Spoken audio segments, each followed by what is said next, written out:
And Hizmet has been a key factor in promoting education in Turkey as well as outside of Turkey.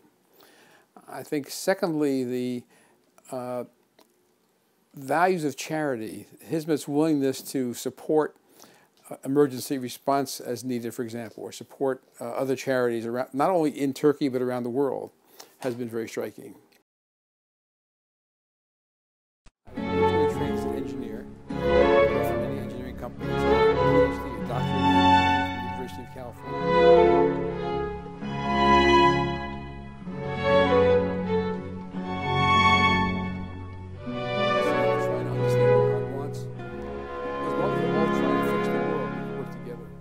And that requires we understand.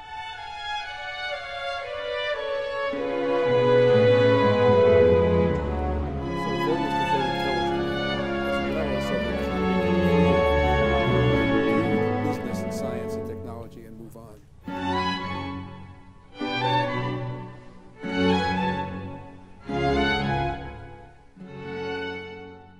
I'm Rabbi Lawrence Seidman. I was born in Brooklyn, New York, and moved to California most of my life in California. I was originally trained as an engineer. I've worked for many engineering companies. I have a Ph.D., a doctorate in engineering from the University of California at Berkeley. And I worked for the last 20 years or so for Boeing Company in their Phantom Works Advanced Research and Development Division. But about 10 years ago, I got more interested in Judaism and decided to retire from my engineering career at Boeing as a senior manager, and went to rabbinical school for 5 years in Los Angeles, became a rabbi. I've been very impressed by the Hizmet movement over the years. I first encountered Hizmet here, of course, at Irvine, and I've had the chance to go to Turkey twice with the Hizmet movement, once with the support of the Pacifica Institute here, and once with the Fountain magazine for a week to meet other scholars and thinkers and talk about religion and science and belief and faith. And I think it's rare to find an organization which is so bottom-up driven, which has gotten the principles so deeply ingrained into every member that you can talk to anybody and get the same feeling of what the commitment is to Islam, the commitment is to doing the right things in the world, and the personal sacrifice that Hizmet members produce. Well, I've not met Fethullah Gulen, but I've read some of his writings on the subject of interfaith and the subject of evolving moderate Islam. I've been watching Hizmet in terms of the world picture. I think there's been several aspects that are very impressive. First, I think education is a key factor in producing the modern world.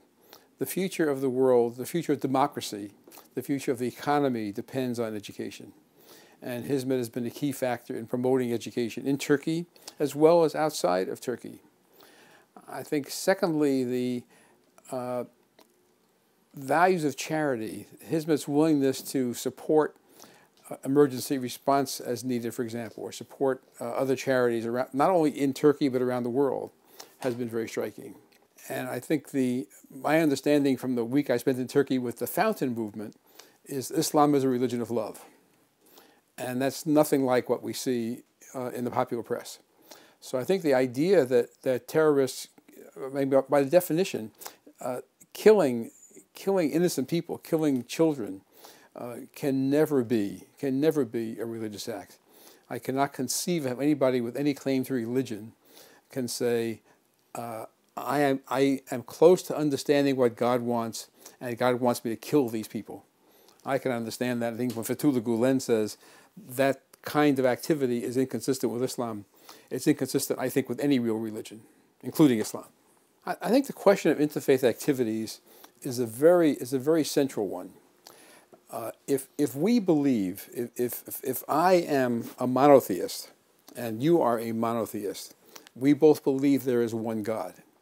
And Islam believes, I understand, that all the prophets, Jesus, Moses, and so on, are all valid, true prophets. If you believe that, if you believe there's one God, if you believe there are many prophets, then you have to believe that different people understand God in different ways. And it just seems inevitable to me that we must learn to say, I think I understand what God wants of me. You think you understand what God wants of you. You do it your way, I'll do it my way. The important thing is we're both doing God's work on earth. And if we believe we're put here to improve the life of the world, the Hebrew phrase is tikkun olam, to fix the universe, to repair the universe. So we can say we share the same goal, we disagree on strategy. You find it better to pray in Arabic, I find it better to pray in Hebrew, he finds it better to pray in Latin or in English. I don't think God is sitting up there in heaven saying, that's Latin, he's a bad person. I think God is saying they're trying to understand what God wants. As long as we're all trying to fix the world, we can work together. And that requires we understand each other. It requires that we realize that you are good people. They're all good people. And we're trying to do the same, trying to do God's work here on earth in a faith way. I think it's incredibly important because if we're fighting with each other, we're not fighting the real issues. Education is the key, the absolute key to democracy. If you want to have a democracy, you have to have intelligent voters who understand the issues. You have to have education, both so voters can vote intelligently, as well as so the economy can improve. We can do business and science and technology and move on. I visited a few schools when I was in Turkey, and I think there's really three things I want to comment on. One is we visited a school in Niğde that was a very impressive school, and the children are placing high on the university entry exams. I think that's very important. We visited a school in Şanlıurfa, which is focused primarily on Kurdish kids. And wonderful, sweet children coming after hours to this class. And the director told us that he's competing with the PKK. That if these children learn to read, learn to do arithmetic, they're not going to be terrorists in the hills. If he doesn't do anything, they'll be on the streets after school, and they will be terrorists in the hills. So it's very important for that purpose. And I was incredibly impressed when we were in Niğde, and we talked to the man who started the school, and we asked him about his life story. And he told us that he had made a lot of money in business, and he had gone to Fethullah Gulen and said, I'm a rich man. What should I do? Should I build a mosque? Should I build a bridge? Should I pave the road to the countryside? What should I do? And Mr. Gulen said, build a school and teach science, technology, engineering, mathematics. Build a school. And I think that's such superb advice. If more energy was focused on building schools and less on fighting with other religions and less on building big temples and cathedrals, we'd have a much better world. We visited also when we were there Kimse Yakmu. And if anybody doesn't know, that literally, is anybody there? An organization that responds in much of the world to disasters, natural disasters, emergency occurrences. And the question we asked was, did you respond to Katrina in New Orleans? And the answer was, no, we sent money to our American counterpart organization, and they responded to Katrina. So I think it's wonderful to see a group of people, Muslim in this case, who give charity, fund these organizations, work in these organizations, but are not only limited to supporting issues that affect Muslims on the street, but are equally prepared to work for Americans in New Orleans or any place else in the world where disasters occur and help is needed. I don't claim to understand Turkish politics. I'm not sure I know anybody who understands Turkish politics. And it's easy, apparently, in Turkey to stir up conspiracy theories. People seem to like conspiracy theories. But I cannot understand how a responsible leader of a country criticizes Hizmet, because everything I see is things the country should have. If I think about the U.S. analogy, if we had more support and better schools, if we had more opportunities for poor people to get out of their slum conditions and go to universities, if we have more opportunities, more places to respond to natural disasters, these are all good things. And I would think responsible government would support all those things.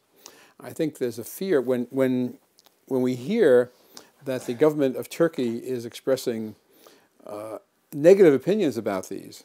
I can only think that that's not a future of democracy. The drive is to have a less educated electorate, a less sophisticated population, fewer educated people coming from minority groups, from the Kurdish population, from the other minorities. And that's bad for the country and bad for the world.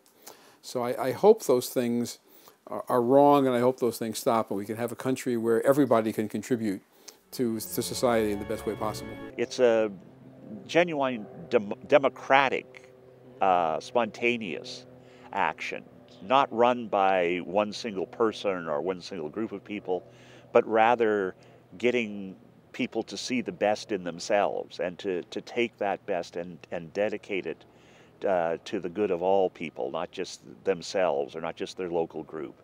That kind of example in the world is tremendously powerful. One of the things that I've appreciated most about the Hizmet movement is their emphasis on interfaith dialogue, because that takes into account the kind of person I am, the beliefs that I have, and those who are willing to listen to me and to dialogue with me, you know, and so it attracts me to fellowship with those kinds of people. I think that the future success of society depends on people like the Hizmet movement and its adherents.